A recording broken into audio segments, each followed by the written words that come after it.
a community.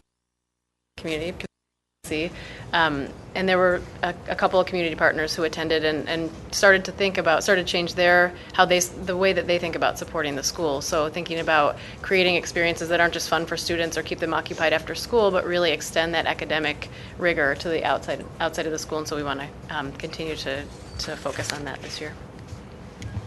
So the format will be largely similar. We're sticking with the PLC model, organized by content area and grade level. Last year, because it started a little bit late in the year, the schedule was already set, and we had cross-content PLCs sometimes that were a little bit harder to manage and a little bit less, may have been sometimes harder for teachers to collaborate. So we worked this year with principal and the scheduling folks to make sure that we're able to do that by content area. Doing individual coaching too, as Andy and Susan mentioned, that was something that they found valuable, is having the one-on-one time with the teachers to help give feedback that they might not otherwise get, or be eyes and ears in the classroom that they might not otherwise have in a low-stakes way. So we're going to continue that hour per week. And then targeted professional development, largely on the ELL strategies, as well as the special ed and IEP response to intervention areas. And then a new thing is that we're going to be instrumental with Principal Ezell and her cabinet on coordinating cross-partners, because there are a lot of partners in the school, and she's asked us, the principal really wants to have partner roundtables and wants us to help coordinate those as well, so that there is alignment across the work that everyone's doing in the school. So we talked a little bit about staffing already. I mentioned the 4 folks who will be sort of our dedicated resources, and then we do have people who specialize in intervention, in special education, who will be coming in as needed, and we're going to kick that work off tomorrow officially at the staff meeting, as Monica mentioned, and get all these folks introduced so that there's a plan moving right into the school year on Monday. So as an organization, we feel like we're ready and poised to take this next step with the school. I think this is going to be a year of big, big things for George Washington. The teachers have done some great work this summer in getting ready, and we're thrilled and honored to be able to partner with them at this level. So happy to take other questions that you might have. Thank you very much. Very helpful. Thank you. Thank you.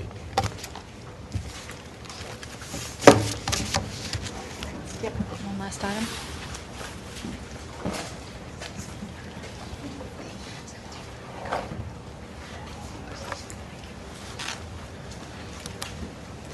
Real briefly, just wanted to provide an update on John Marshall Community High School. John Marshall Community High School is the only school in the state of Indiana that, as of this last academic year, had hit year 5 of academic probation, or what we now call F status. And so they are, as we wait for A through F grades, are a school that, as we did last year, that we are having conversations around the potential need for state intervention and what that could potentially look like. As a result, last month we held a community forum at John Marshall that David Shane and Neil Pickett participated in. I believe Becky has shared with you a summary of that community hearing. As we did last year, we are, as the department, pursuing 2 potential routes if we need to pursue state intervention. One of them is a request for proposals for turnaround school operators. The other is a request for proposals for lead partners. You just heard from the lead partners earlier today. You heard from the turnaround school operators. It's the same process that we did last year. We also are continuing to monitor the superintendent of IPS's proposal that he presented at the community hearing for the district's efforts to turn around John Marshall. This was a proposal that not only talked about efforts at John Marshall, but also at the 14 elementary schools that feed into John Marshall.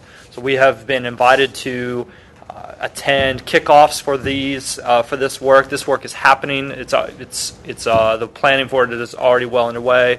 The kickoffs events were last week, and so we're also continuing to listen and learn about that proposal as well. Questions for Jim? For those of you who didn't attend, it was a very good hearing at Marshall. Very helpful. Again, I would commend Superintendent White. He did bring forth a much different plan than what we got last year, and I thought it was very thought-provoking. We have had some ongoing discussions with them to learn more about that, along with Voyager Learning. So we, as Jim says, we continue to monitor and proceed through that process. So there will be decisions made regarding A through F by the end of August. and very shortly thereafter, we will come to the board with a recommendation for action if Marshall does not achieve to a point where it is removed from the intervention list. We will be coming to you with a recommendation.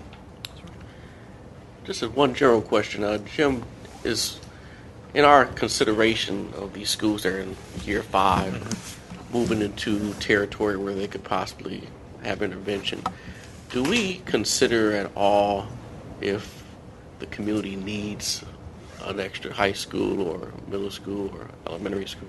I don't know anything about John Marshall or that community, but it would seem in some cases, the school may just be sort of excess, and maybe the best route is just to close it and to save money instead of going through this type of intervention. Actually, Tony, the last thing you said, I would tell you I personally have not looked at it in terms of saving money, because our number one thing is what's best for those kids. But I want to, we do need to be aware that one of the 5 or 6 potential interventions is closing the school. That's right. Yeah. So that is on the menu of options. That is an option that the state has the right to exercise. But again, we will make that determination on if there is adequate supply of quality seats elsewhere in the community. So we probably don't look at it in terms of a fiscal issue as much as we're looking at it as a supply and demand issue and the ability to serve children in quality educational seats that exist. So that is something we take into consideration. And we do have, and that is an option on the menu of options under Public Law 221. That's right.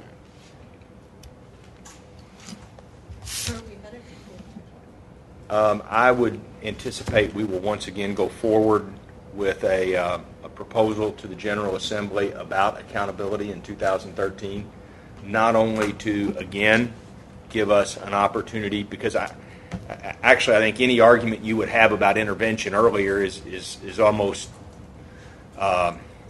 totally refuted when you hear what you heard today in Lead Partners, that if districts have the ability to do this themselves earlier and we can provide them that framework, we're all better off, because the ultimate goal isn't that the state intervenes and takes over and places these schools in the hands of turnaround school operators. So, Joe, I think we need to say we should expedite the process and give the schools more and the school districts more flexibility to do these things. On the other hand, I also don't want to lose focus of the fact that we should be looking at incentives for high-performing schools and districts. And by high-performing, that just doesn't mean percentage of kids passing. I think we have to come up with some thoughtful measurements around growth and around gains that say when we have A school districts, they should get certain flexibilities, because that's, to me, accountability isn't just punitive. We should have both that carrot and stick sitting out in front of us that says let's aspire to be this so we can have these opportunities.